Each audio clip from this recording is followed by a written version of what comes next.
চশমা museum, a house of world class, জলট্যাক মোড়, বহরমপুর মডার্ন হোটেলের সামনে।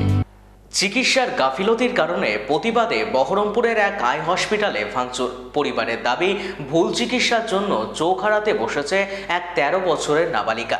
এদিন চোখের রিপোর্ট দেখাতে এলে সুশ্রুত নামের বেসরকারি চোখের হাসপাতাল কর্তৃপক্ষ রিপোর্ট ছিঁড়ে রোগীর পরিবারের সাথে দুর্ব্যবহার করে। এরপরই মারধর করে বলে অভিযোগ রোগীর পরিবারের। এই নিয়ে পুলিশের কাছে লিখিত অভিযোগ দায়ের করেছে রোগীর পরিবার ও সুশ্রুত কর্তৃপক্ষ।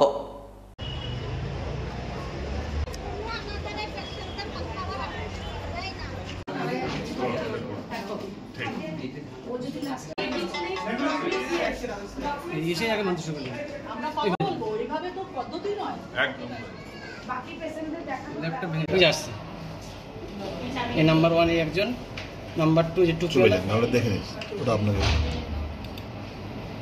ছেড়ে প্লে করো, পজ করতে হবে না।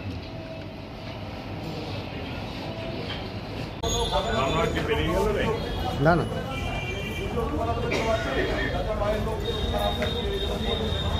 আরো কি বাড়ির লোক আছে যাদের লোকগুলো চোখ খারাপ কিংবা কোনো কিছু হয়ে গেছে, এরকম কোনো ভিডিও কারো কাছে আছে? এখানে কেউ আছে?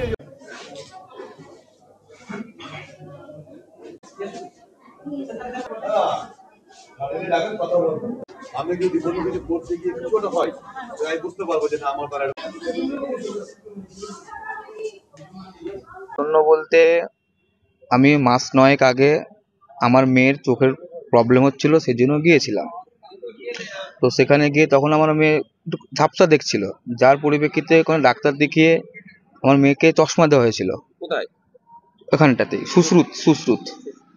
তো সুশ্রুত যাওয়ার পরে চশমা ব্যবহার করার পরে সেটা আমার মেয়ে ঝাপসার থেকে আরো ঠিক না হয়ে আরো দিন দিন বাড়ছে। সেটা এই আজ যাব কাল যাব এমন করতে করতে করতে ঠিক হয়ে যাবে।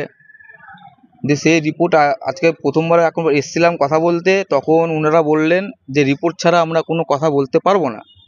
তো ঠিক আছে, তখন চলে এসেছিলাম। চলে এসে পরবর্তীকালে ওখানকার যে স্টাফরা আছে, গার্ড বা আরও যারা আছে, তাদের ব্যবহার খুবই বাজে।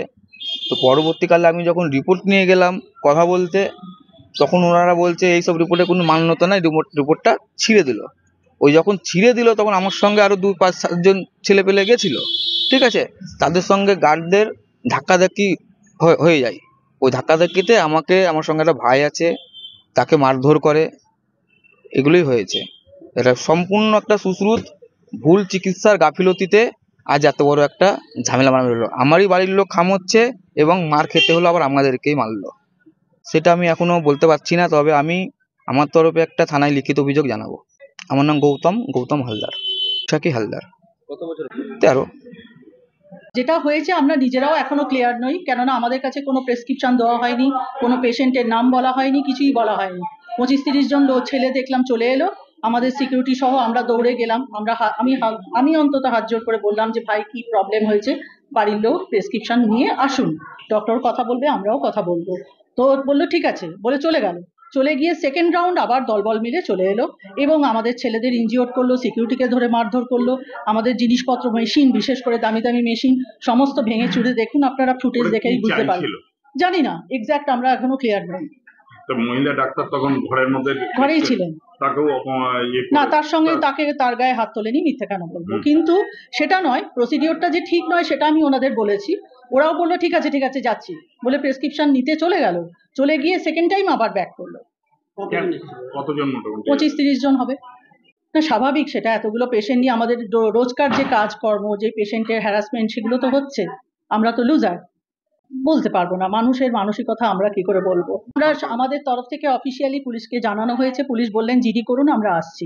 তো আসেননি এখনো। আমি আবার সেকেন্ড টাইম ফোন করলাম আইসি সাহেবকে, তো উনি আসছেন বললেন আমরা জিডি করতে যাচ্ছি। আমি শর্মিষ্ঠা দত্ত ভট্টাচার্য, অ্যাপ্রক্স 900 সামথিং। ওগুলো দামি মেশিন, যেগুলো স্লিট ল্যাম্পে অপথলমোলজিস্টরা দেখে থাকেন। সিস্টেমে যেগুলো কাজ হচ্ছে, পেশেন্ট রেকর্ড রয়েছে, সেগুলো তো লস হলো। আগে দেখি পুলিশের সঙ্গে কথা বলি, ওনারা কি ভাবছেন, কি বলছেন, কি করছেন দেখি। আমাদের হায়ার অথরিটির সঙ্গেও কথা বলবো, ওনারা কি বলছেন দেখি। আমরা তো কোনো সিদ্ধান্ত নিতে পারি না। এখানে এসেছিল, এসার পরে আবার একবার রিটার্ন চলে গেল, ফির আরেকবার আসলো। এসে কিছু না এমনি ঢুকে ডাক্তার ঢুকে ভাঙচুর করতে লেগেছে। তখন ধস্তাধস্তি করতে করতে নিয়ে চলে গেল। ছিল মোটামুটি 7-8 জন ছিল। আমি যেটা দেখেছি 7-8 জন দেখেছি আমি এখানে ছিলাম। হ্যাঁ অবশ্যই ভয় লাগবে না কেন, আমরা কে কোথায় লুকাবো সেই খুঁজে পাচ্ছি না জায়গা, আতঙ্কে ছিলাম আমরা সবাই। কতজন ছিল মোটামুটি 10-15 জন হবে, 7-8 জন বেশি মারপিটের মধ্যে ছিল। আমার নাম শফিকুল শেখ। হ্যাঁ আমি ডাক্তার দেখাতে এসেছি।